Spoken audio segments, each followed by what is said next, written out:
Today on Pilgrim Radio's His People, Glenn Lutjens on surviving the holidays while grieving from loss. Recognizing that the expectation many times is related to the fact that if we lost a loved one, we probably have had some memories of this holiday season, Christmas or Thanksgiving. We have some memories of that individual, so that's going to make it even more challenging, especially if we're talking about the first year after someone has died. Glenn Lutjens, next. While the holidays are meant to be joyful times, the loss of a loved one and the grieving which follows can make the season quite difficult. Glenn Lutjens, a licensed marriage and family therapist with focus on the family, is here to help. In the upcoming conversation, he'll provide practical tips and action steps to assist grieving individuals and couples. Glenn, of course, the first kind of loss that occurs to us is losing someone through death. What are some other kinds of loss that come to mind? Sometimes it can be loss of a dream. It may be loss of a marriage, divorce. It could be the death of a pet. Sometimes we think of that as just being totally different, and yet some of the same emotions can be there. But anything where there has been a desire, a relationship of any manner, and now for some reason that's gone. It could be a move. So we've moved away from people that we're connected to, but there's just an absence now that had been filled before. So a person realizes, somebody listening to this realizes that they are grieving from some kind of significant loss, one of the ones most likely that you've just listed for us there. What then? What do they do?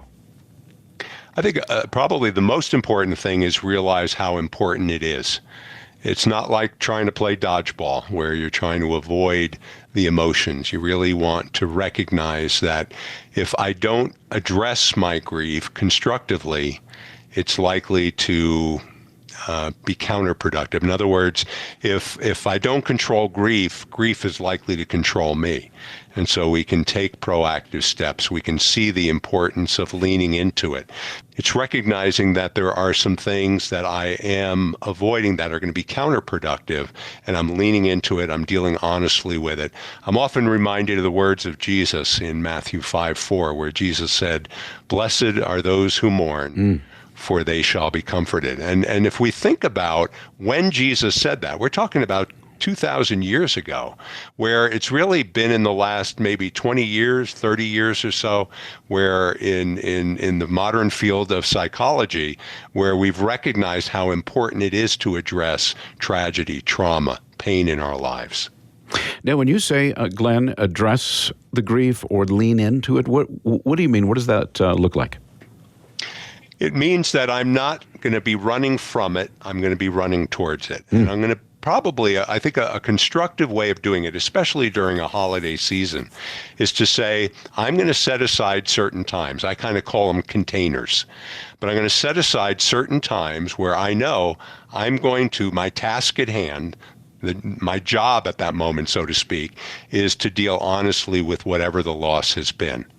So I'm not waiting until it comes and it catches me. I'm being deliberate. I'm setting aside time. Now, how much time? That can vary from person to person. How frequent? That can vary as well. But in fact, you can make adjustments along the way. You might set aside, 30 minutes twice a week or 30 minutes each day. I mean, it can vary, but you're setting it aside. And during that time, you're going to be focused in on what your loss is. Because so often we try to avoid that. Nobody wants to touch the stove again, so we run from it as fast as we can. But if we recognize that I need to deal with it, and I'm going to face it, I'm going to make that choice to lean into it honestly, that's going to be a great advantage. And certainly during the holidays, there's always some kind of expectations. And when you're dealing with something like grief, I would imagine those two collide, the expectations and the reality of the grief. So how do you manage expectations during the holidays, during a time of grief like this?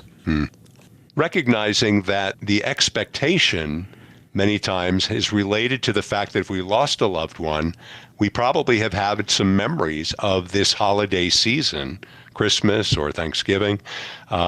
We have some memories of that individual, so that's going to make it even more challenging, especially if we're talking about the first year after someone has died. And so now this is the first go-round of Christmas without that individual. So that's going to be just that recognition that, yeah, this is going to be additionally painful. I can lean into it, but the other important thing, and this I think has a lot to do with expectations, is I can lean away from it at times too. The very fact that I'm setting aside time is, it's not just waiting until the emotions kind of overwhelm me and then I'm just kind of a victim of what I'm feeling. I'm taking responsibility for my feelings, and so I can also lean away from it.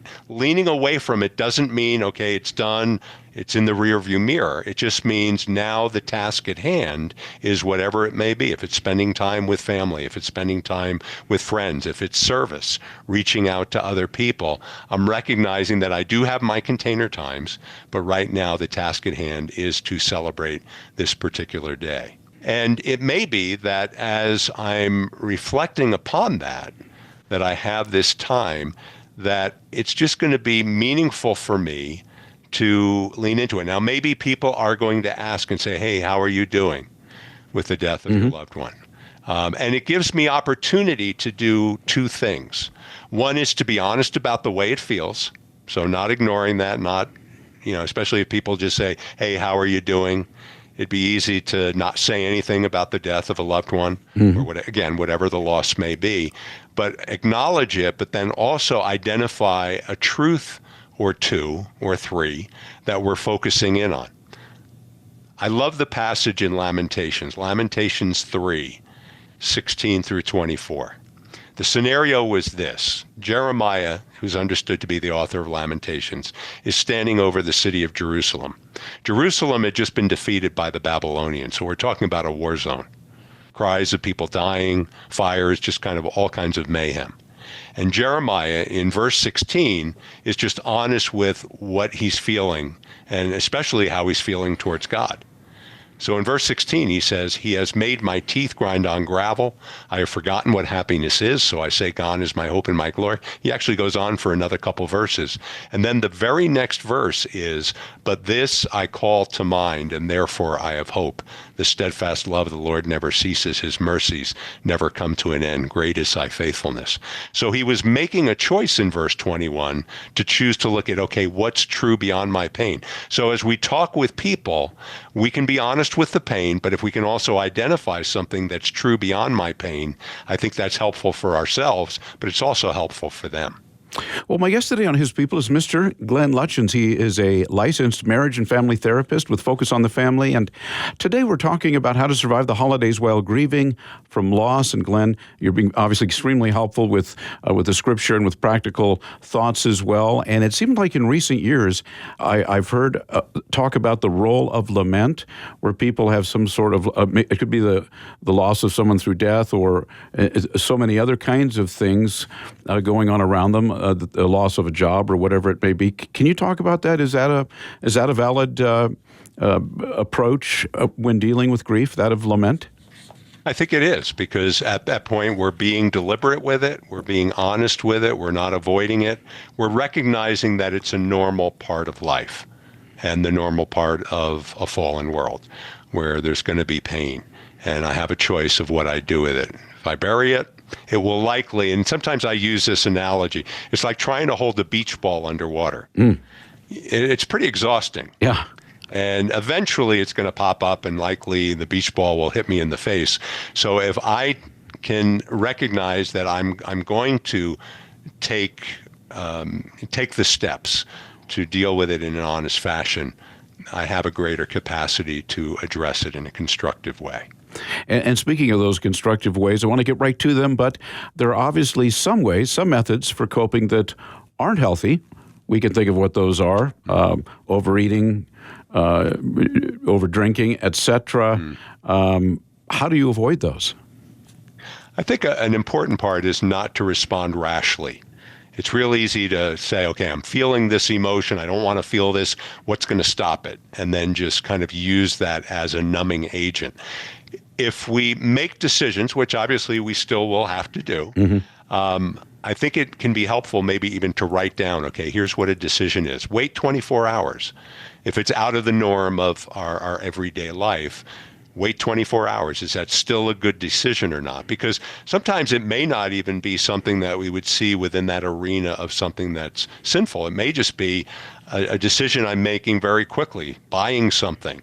And if I make it in a rash way, it may be just a reaction as opposed to a response. Okay, no, that's good thoughts. And just a kind of another aspect to underscore here, and that is, of course, this is a joyful time for many people. Thanksgiving, Christmas, remembering the birth of Jesus and all that meant for us and for our salvation. And yet, the reality is as well, and a lot of it's because of loss that people have experienced, is a hard time for many people too, right? Right, absolutely. And both we can give credence to both. We can be honest with the hurt, but we can also look at, okay, what is this season for? What is it really about? Yeah, it's enjoyable to be with family and friends and gifts and good meals and all that. But the real reason is Jesus, the one who came and overcame death.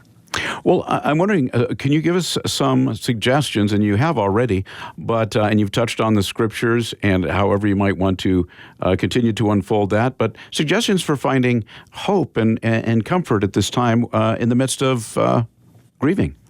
I think a big part of it is, and I kind of alluded to this as far as leaning into the grief, but then also leaning away from the grief. Because if you have capacity to control the grief, it's not where it's controlling you.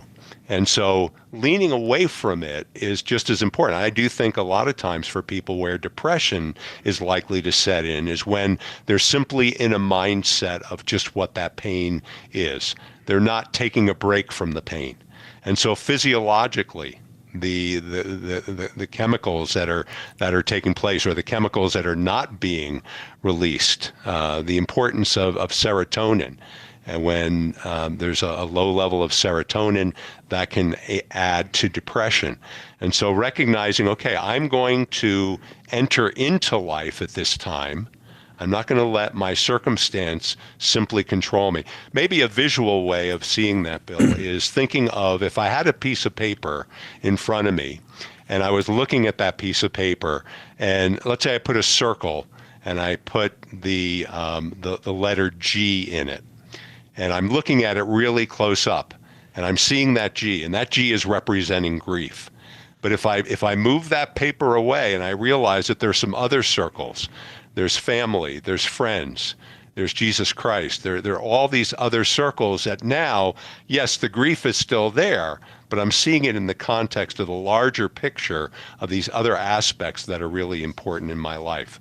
I do think one key way that people can deal with the grief part constructively is to use writing, to use journaling, to be able to kind of give a timestamp to here's where I am, here's what's going on in my heart right now. And we can challenge ourselves in doing that with those two things I mentioned before. One is, what is the pain I'm going through, and what is the truth beyond the pain that I'm still holding on to, even though the pain is there. And in terms of Scripture, would you direct us any particular way? I mean, it seems like typically I hear of people or counselors, pastors recommending the Psalms because of so much lamentation and people dealing with difficulty. Yeah, David and other psalmists are pretty open and honest about what's going on inside their hearts and being able to do that. But often throughout the Psalms, there's kind of a shift to this is what I'm going to focus in on. There's a very short verse in the New Testament. I probably can't even give you the exact location. I think it's 2 Corinthians 6, but I may be wrong on that. But it's just a very few words. And it's sorrowful, but always rejoicing. And I think that gets to the fact that both are present at the same time. It doesn't mean I have to totally eliminate one or the other, but both can be present. I can move back and forth. I can focus in on the grief, but I can also focus in on what's true beyond it. And in terms of prayer, the Scripture tells us to draw near to God, and He'll draw near to us, etc. Yeah. And I think that honesty with just what I am feeling. Sometimes we try to dress it up, Sometimes we try to look at it from a different vantage point. And I think if we're honest with the way it feels, then, just being able to accept it. I love the analogy of dealing with a cavity, because I've spent more time in a dentist chair in my life than I would like. I was just there last week for a cavity replacement. But when I'm dealing with a cavity, or when a dentist is dealing with a cavity, there are basically two steps. You drill, and then you fill. You drill out the decay, and then you fill it with good enamel. Now, there are two mistakes that can be made. One is if they drill, but they don't drill long enough. They get 80, 90, 99% of the decay out. Eventually, the tooth will rot from the inside out. The other mistake that can be made is if they drill too long, and then there's no tooth to fill. And so just that capacity to really be honest with it, and to be honest with the Lord, who knows what we're feeling even before we say it, but just that transparency, that honesty, that connection with a God who cares about my deepest sorrows, my deepest heartaches, but also has created a world full of truth for us to focus in on as well. And reaching out to others, Glenn, in terms of whatever that might be. I mean, there's many different contexts for that. Can you talk about that, some of the options there? Yeah, I really appreciate the fact, Bill, that you mentioned that, because I think a lot of times, let's say it's the death of a loved one. A lot of times at a memorial service or a funeral service, people will come up to the individual, if it's a widow or just a person who's lost a loved one, and they'll say, hey, if there's anything I can do, let me know. They may not be real specific, okay? Right. And it'd be nice if they were, but that's okay. If they say, hey, if there's anything I can do, let me know. When you're feeling lonely, when you need somebody just to reach out to, do it. Because it'll also challenge us to really be able to do that two-step approach of really being honest with the way it feels, but then challenging ourselves with the truth. Because if we're around other people, if we only are focusing in on the pain part, and we don't challenge ourselves with being able to say something at least that's true beyond the pain, it becomes uncomfortable for people. So they may be more inclined to ignore or avoid us. The other piece of it is, it's very easy when we're dealing with pain is to kind of become egocentric, to see it solely from our vantage point. But if I can look at it from the vantage point of God is allowing me to go through this so that I can, 2 Corinthians chapter 1 talks about comforting others with the comfort we have received ourselves. So if I'm realizing maybe from someone who has been in, a support group like Grief Share, and maybe I just need to reach out to them, that can be a really meaningful thing, not only for the other person, but for ourselves as well. Right. I've heard very good things about Grief Share. Yeah, it's just that avenue. Another avenue that people can pursue, they can reach out to us. 1-800, the letter A, and then family. And they can speak with a counselor or pastoral counselor. What we'll do is we'll call them back, usually within 2 days, and speak with them. It's a consultation, one-time consultation, but we'd be happy to do that. We can direct them towards some resources that might be helpful as they face whatever grief they're dealing with. So that's 1-800-A-FAMILY to reach Focus on the Family, to reach a counselor at Focus on the Family. And I'm wondering, in terms of church, Glenn, obviously going through a difficult time like we're discussing, the inclination, of course, is to draw back or to think, I'll get to that another time, which is completely understandable. But are there some reasons to consider maybe being in a community of believers during this time? Yes, I think the natural tendency is isolation. We're feeling down. We're feeling some sadness. We don't want it to have a negative impact on other people, so we're going to kind of just stay by ourselves. And I'm not against a person taking some time. If I always have to be around people, that may be a different issue. But if I'm not giving myself the opportunity, if I'm not challenging myself to reach out to others, that can be problematic. So you're saying the role of church is something to really consider? Yeah, it's the body of believers and recognizing that they have something for me. Now, sometimes individuals, let's say, who have been servants in the church, they're the one, if a committee needs somebody to be a member of, they're the first one with their hands raised. But now they're in a position of need. And so to be able to receive from others, as we have maybe had a tendency to reach out to others ourselves. Now we need them to reach out to us, and that's a good thing. Well, we are talking about how to survive the holidays while grieving from loss with Glenn Lutjens. He is a licensed marriage and family therapist. He's with Focus on the Family. Any thoughts, Glenn, or suggestions on honoring or remembering a loved one who's no longer here? I think a part of it can be that we reflect upon, okay, what are the traditions that we've had in the past? What are the ones that we want to keep? Are there any traditions we want to change that we don't want to keep? And sometimes it may just be, I'm going to keep it, but not right now because it may be too painful. So people have that option. But when it comes to, what traditions do I want moving forward? What are maybe some of the benchmarks that I'm going to have that are evidence that I'm leaning into it? And it may be writing a letter to a loved one.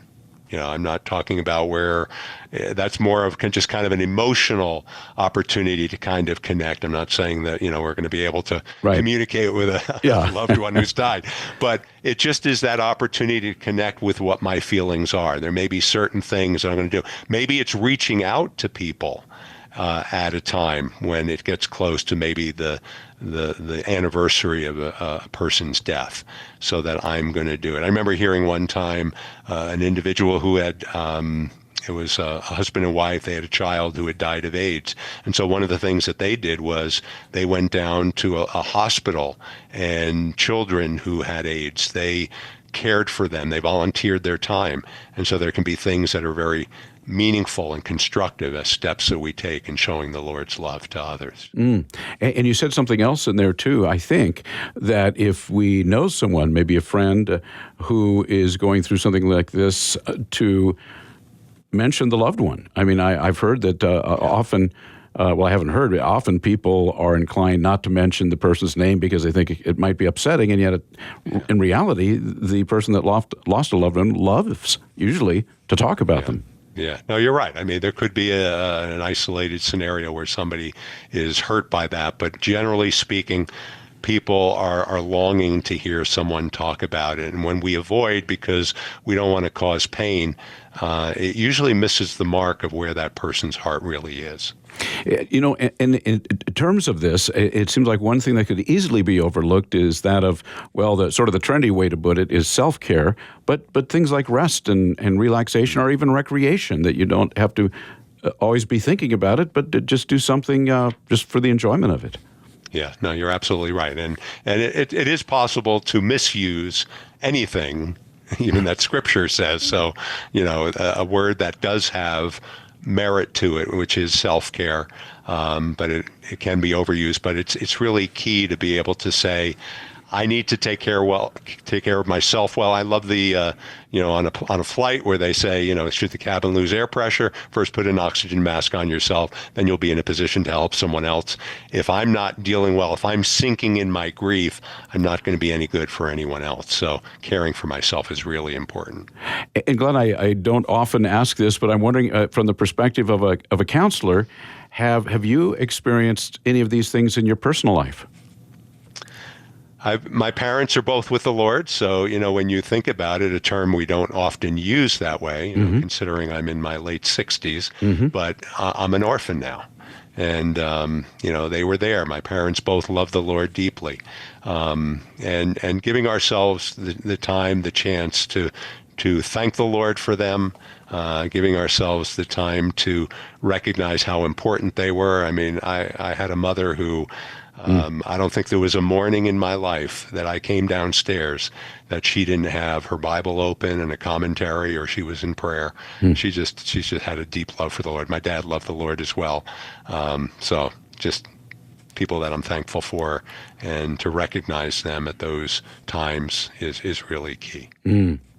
Well, Mr. Glenn Lutjens, my guest, a licensed marriage and family therapist. Well, Glenn, when do you recommend people might consider seeking professional guidance of some kind from a counselor like yourself or a pastor, someone that can speak into their situation? I think if people have lost a loved one or there's some avenue of grief, reaching out for a one-time call can be very helpful, because there are some of the resources that we can direct them toward. I would say, as far as, let's say, longer-term counseling,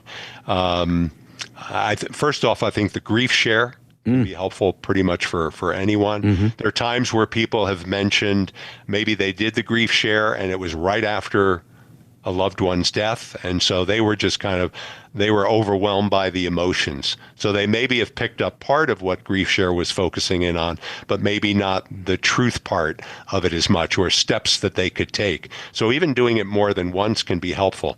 As far as counseling, I would say if they've done a grief share, but just having someone to come alongside them. A lot of times people, to meet with their pastor. Pastors are often happy to do that. They may not be able to do that in an ongoing way, but they're happy to do that. So I would say anytime we're recognizing that something is a glitch, or it may not even be a glitch, it's just realizing, hey, it would be helpful to have somebody who has done this before with people and in their own lives to be able to come alongside them and be blessed by what they have to offer. Well, Glenn, any last thoughts on how to survive the holidays while grieving from loss, or books, podcasts you'd recommend, or any other kinds of practical thoughts? Two books that people can pursue. One is called The Seasons of Our Grief. The Seasons of Our Grief by Dr. Ray Mitch, Mitsch. The other one is Grief Redeemed by Stephen Silver. Both of those are available through our 800-A family number, and both deal with grief. But any resource, there are a lot of good resources out there. Grief Share has materials of their own that can be helpful. I just think that for a person to recognize how important it is to grieve, how key it is that if we don't deal with it now, it usually doesn't go away. And so at some point in life, it's going to come up and it's going to address us in some way. So I'd rather deal with it now in a constructive way than have it find me out at some later point in time. You've been listening to His People on Pilgrim Radio. Many thanks to our guest, Glenn Lutjens, a licensed marriage and family therapist with focus on the family. Call 1-800-A-FAMILY. Tomorrow on His People, Paul Schleline with a biblical perspective on helping the poor. So if the Lord has blessed you with a nice house and nice things, thank the Lord for that. He gives good things to his children. But then also know that we have a great responsibility to use those things in the right way. So make sure that you do so with a good conscience. Make sure that you're generous with the money that you have. Not only give sacrificially. And I would say specifically, give sacrificially to missions. That's tomorrow at the same time, right here on His People. Thanks for listening.